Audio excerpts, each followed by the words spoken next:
Vamos a continuar hablando sobre el 10 de agosto de 1809 y lo que representa hoy a la luz de la historia.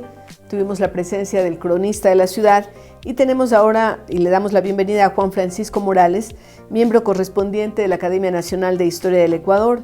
Es doctor en jurisprudencia con especialización en Derecho Constitucional e Internacional Público. Tiene una maestría en Derecho Procesal Penal. Se ha desempeñado como asesor jurídico presidencial en algunos ministerios, ha sido juez nacional, catedrático, instructor capacitador en áreas de derecho público. Ha realizado varias publicaciones como Las Guerras Libertarias de Quito, Los Próceres Olvidados de la Independencia, Eugenio Espejo, La Escuela de la Concordia y el 10 de agosto de 1809, Los Ejércitos del Rey en Quito y Nueva Granada, de 1809 a 1822, y el Diccionario Biográfico de la Provincia de Carchi.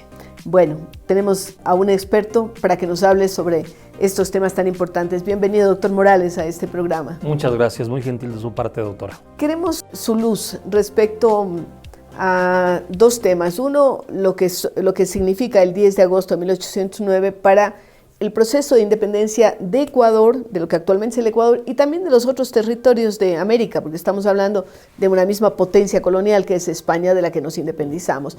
Y el otro, por curiosidad, también hablar sobre esos héroes olvidados de la independencia.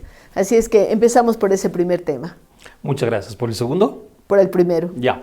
En 1909, es decir, en el centenario de la gesta del 10 de agosto de 1809, el historiador y escritor guayaquileño Camilo de Estruje escribió un opúsculo en el que contradecía la posición de historiadores bolivianos, entre esos de un señor Arce.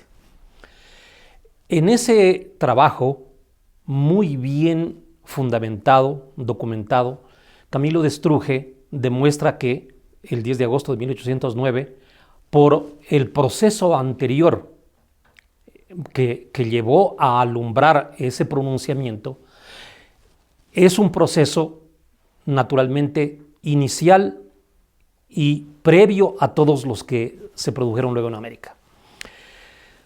Nosotros hemos abonado a las investigaciones y a las publicaciones de Camilo de Estruje y de muchos otros historiadores como el ingeniero Bing Nevares Mendoza, que es un historiador esmeraldeño brillante, que escribió entre sus libros muy importantes La Revolución de Quito en la costa del Pacífico. Y ahí demuestra Bing Nevares, a similitud de lo que dice Camilo de Estruje, que el 10 de agosto corresponde efectivamente a un proceso que se inicia básicamente en la revolución de los barrios de Quito en 1765. Y analizando todo lo que viene en forma subsiguiente a la revolución de los barrios en América, como por ejemplo la rebelión de Tupac Amaru, la de Tupac Katari, la revolución del Socorro en Colombia, en la Nueva Granada, en lo que ahora es Colombia, que son movimientos contestatarios en contra de la autoridad real por una serie de situaciones, generalmente era por el abuso del poder, que se producen imitando, siguiendo a la revolución de los barrios de Quito en 1765. Y lo va describiendo ahí Bing Nevares a similitud de lo que hace el doctor Alfredo Luna Tovar, que con sus libros El Ecuador en la independencia del Perú, que son ampliamente documentados, hace notar que las rebeliones libertarias que se produjeron en América, no solo en América Latina, sino en América en general, tienen origen en las revoluciones previas de Quito. Incluso el doctor Alfredo Luna Tovar nos ilustra con la revolución de Santos Atahualpa, que se produjo en el Perú desde 1745. Mucho antes que la revolución de los barrios. ¿Y Santos Atahualpa quién era?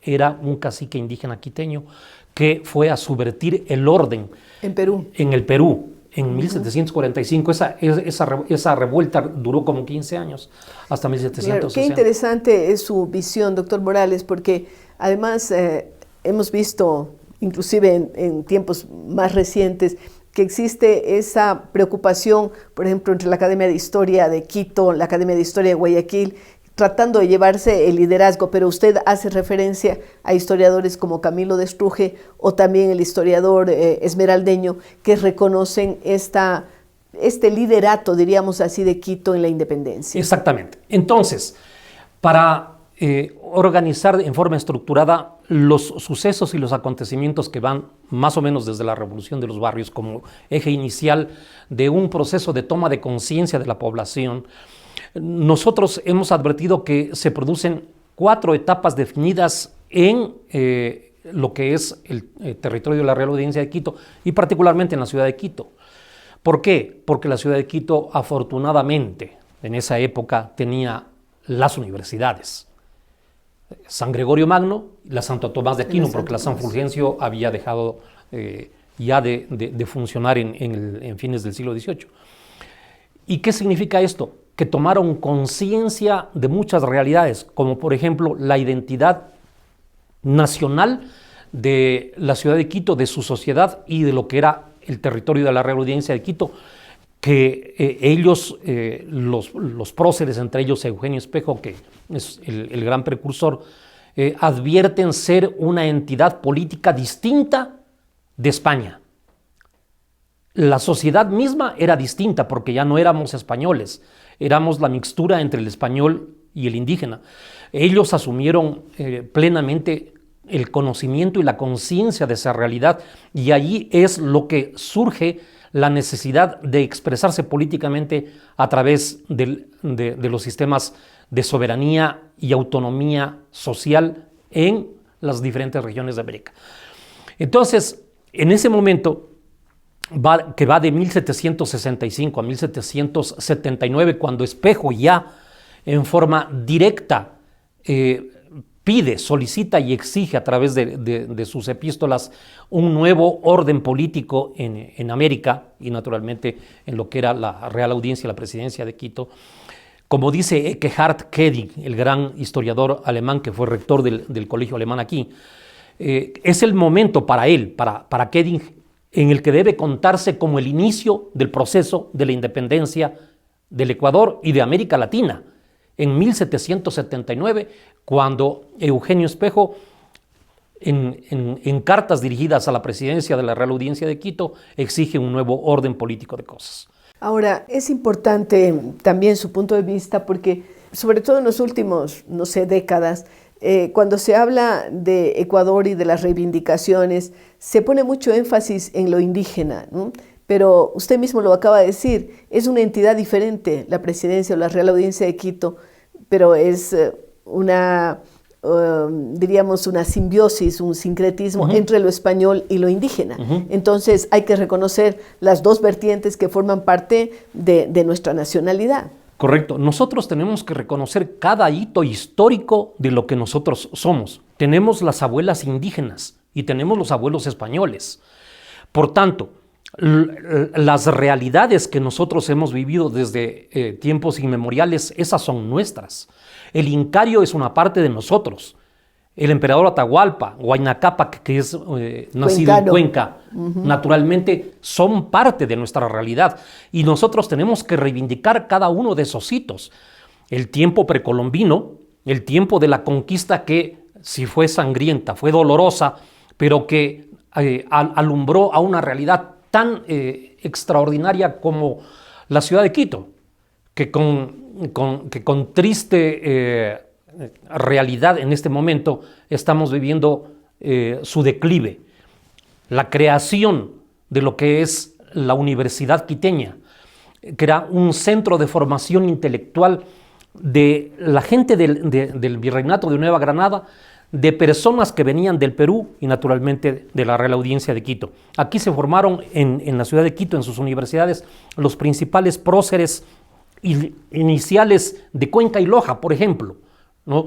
Ellos eran o profesores o estudiantes en el momento en que se produjeron los sucesos del 10 de agosto de 1809 y los años posteriores, cuando hace su aparición Carlos Montúfar, que yo lo he señalado, designado como el primer libertador de América en realidad, porque cuando Carlos Montúfar viene en marzo de 1810 desde España como comisionado regio, él en Caracas reúne a los principales patriotas que ya tenían comunicación previa desde los años anteriores y forman la primera Junta Autónoma de Caracas en abril de 1810. E inmediatamente Montúfar va a Cartagena y forma la Junta Autónoma de Cartagena. Pasa hacia el sur, hacia Bogotá, en el periplo que tenía que llegar hasta Quito para arreglar los problemas que se habían suscitado por el 10 de agosto, en donde estaban presos los principales líderes y próceres del 10 de agosto.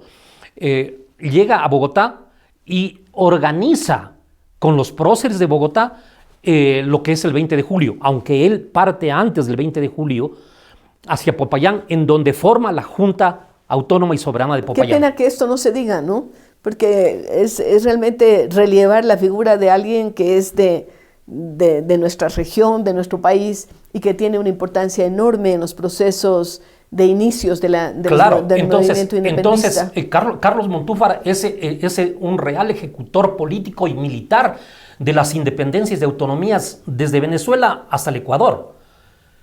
Y él sigue en su campaña militar cuando llega a Quito y encuentra la tragedia. A las 3 semanas, llegó a fines de agosto, organiza nuevamente un ejército y los va persiguiendo a Arredondo y a sus tropas, que eran los causantes de la mortandad del 2 de agosto de 1810, y los bate en la primera batalla en contra de los ejércitos realistas en territorio de lo que actualmente es la República del Ecuador, el 31 de diciembre de 1810. Sin embargo, antes, en 1809, la Junta Soberana, presidida por el Marqués de Selvalegre, ya había incursionado militarmente en los territorios de Pasto.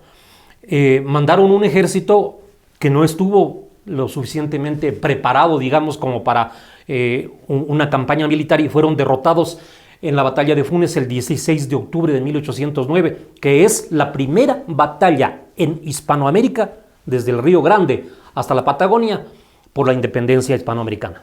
Valiosísimos los datos que nos da, doctor Morales. No quiero despedir su presencia aquí sin antes que nos haga una referencia a esos héroes anónimos de los que usted habla en una de sus publicaciones. Básicamente que la realidad que se produjo en el territorio de las provincias de Quito, y quienes se mantuvieron en su posición desde el principio, que prácticamente fue la provincia del Cotopaxi, algo Tungurahua, algo, pero Cotopaxi sí, lo que es Pichincha, lo que es Imbabura, lo que es el Carchi y una gran parte del departamento de Nariño y de los departamentos del Cauca, del Valle del Cauca, que adhirieron plenamente al pronunciamiento del 10 de agosto.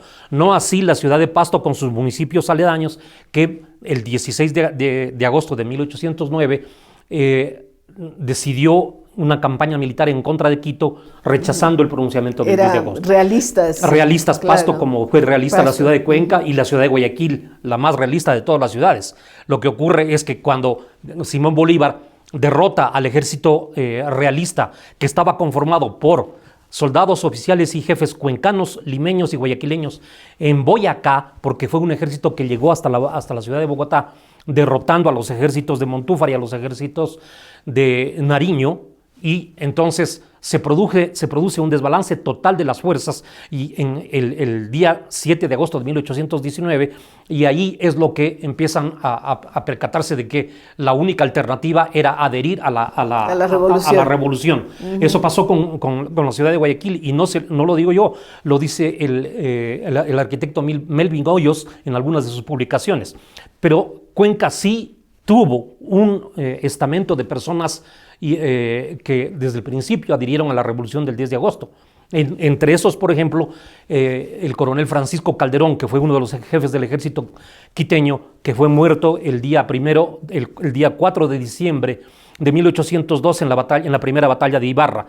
Y con él estuvieron varias familias y varios líderes cuencanos que desafortunadamente sufrieron persecución, cárcel, y también murieron en el periplo que va de 1809 a 1822. Los próceres olvidados son muchos de los soldados que participaron en la contienda que va en el periodo de 1809 a 1822, que forman parte de mesnadas y de compañías del ejército que ahora hemos podido identificar, como por ejemplo 109 líderes de la provincia del Carchi que estuvieron en los ejércitos de Quito sufriendo la muerte, la derrota, la prisión y el extrañamiento durante todo ese tiempo que fue muy largo hasta la llegada de Sucre y de Bolívar. Claro. De Bolívar.